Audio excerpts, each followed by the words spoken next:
Welcome. This is a Note to the Runners extended edition, a behind the scenes kind of deeper look and explanation to how this book came to be, what it is, and I'm going to read you the poem and then I'm also going to explain the poem.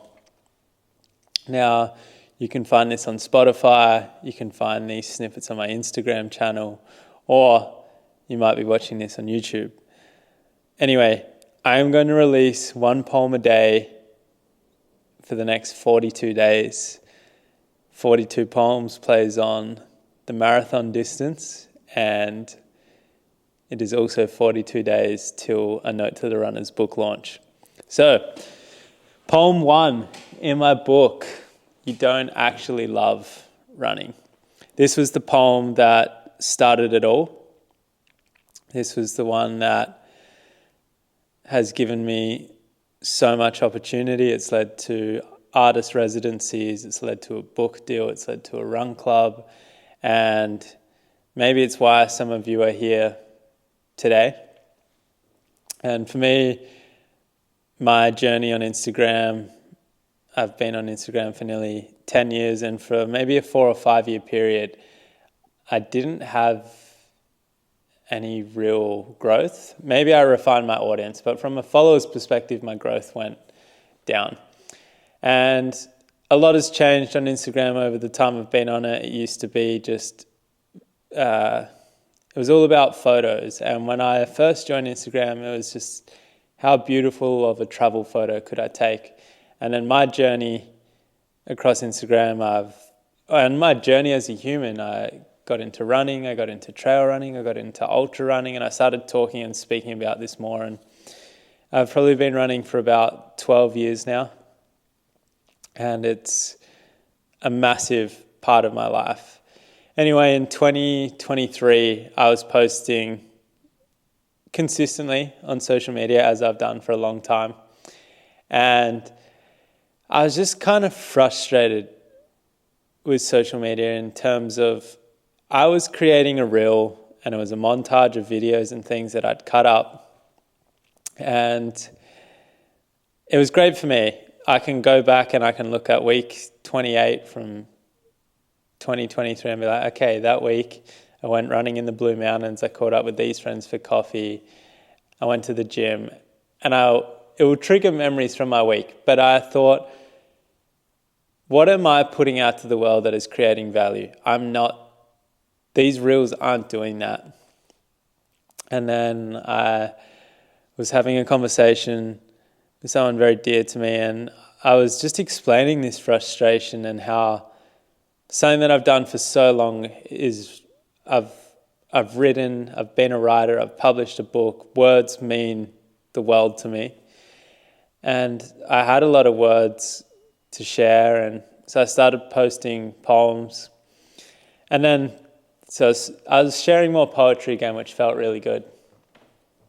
And then there was this other side of it, which is where the first poem came from. Was 2 years ago, I pitched to Lululemon and I said, hey, I would love to do a podcast where I interview athletes on mountaintops in beautiful places. I think if I could talk to interesting people or athletes or high-performing people, but do it on a mountaintop at sunset in a beautiful place, I think would be incredible. I think it would really elevate conversation. I made a pitch deck. I put a lot of time into it. I researched all the people I wanted to do it with. And at the time, I was a paid athlete with Lululemon, and I was, one of the big things for me whenever I work with a brand is I love to pitch ideas. Like, I have no shortage of ideas.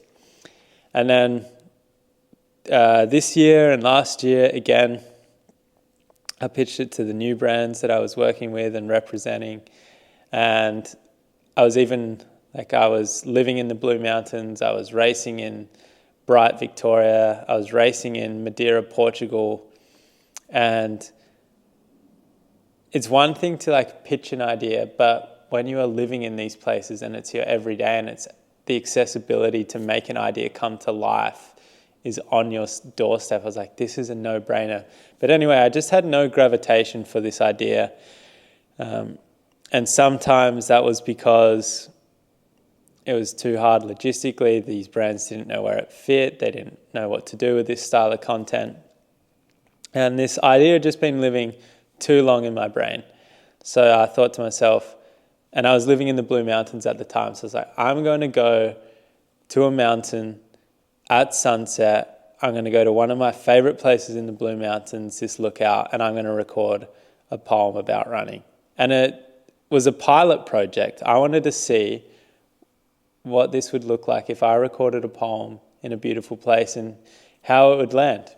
So this is where the idea came about. It was initially a podcast idea, and now here we are.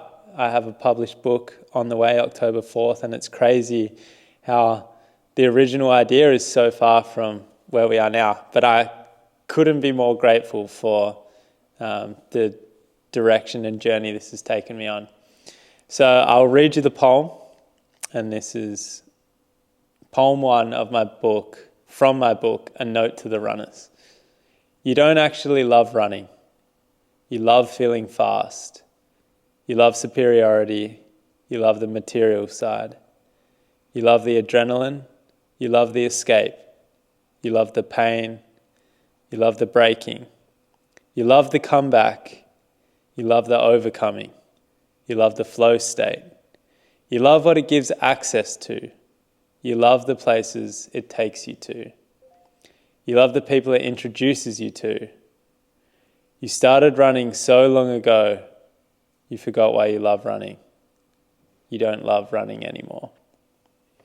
So this was the poem that started the entire journey, and because of that, this poem was one of my favorites, and throughout the publishing process, the editor wanted to change certain things in this poem, and I said, you can't do that.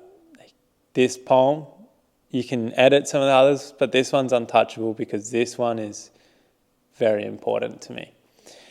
But for me, this one was also just a commentary on where I think the running world is at.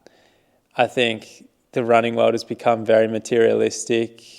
There's a lot of run clubs and a lot of people that run to be seen because it's the cool thing to do, because it gives them access to this part of society or culture, or it elevates their social status. And this is what I was commenting on, and I was like, why are you actually running? Are you running for all these things that aren't true to you and your heart, or are you just running for the street cred? Are you running to be part of this crew or to be seen doing this activity because it's in trend at the moment? So that was where the first poem came from. So it's been an interesting journey, and I look forward to taking you along the journey in more detail over the next 42 days as we lead in to the book launch, which is going to be October 4th in Fitzroy, Victoria. I'm hosting an exhibition at the Above. So it'll be an exhibition, it'll be a book launch, and it's a culmination of an 18-week project of my run club, Notes Night Run. So if you can get to Melbourne, great. If not, the book is going to be live October 4th. And thanks for listening. Thanks for watching. I'll see you tomorrow. Ciao.